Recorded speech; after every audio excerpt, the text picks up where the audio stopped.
La météo de juillet n'a pas suffi à attirer assez de monde en Bretagne. Du coup, hôteliers et restaurateurs restent sur leur faim. C'est vrai que c'est un démarrage de saison un petit peu morose. Les professionnels sont déçus de la fréquentation du mois de juillet. Ils espéraient plus, d'autant plus que la météo était là. Mais on essuie aussi les conséquences de 2 années maussades.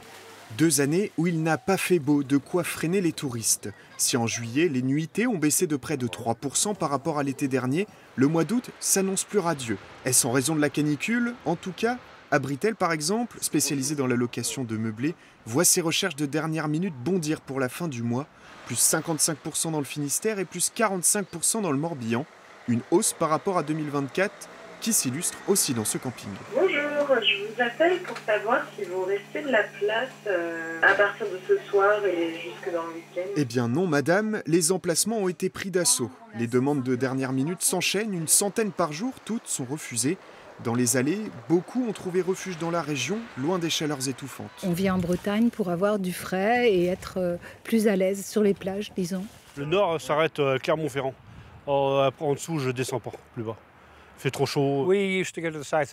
On avait l'habitude d'aller dans le sud depuis 15-20 ans. Il faisait beau. Depuis quelques années, il fait trop chaud. C'est très inconfortable.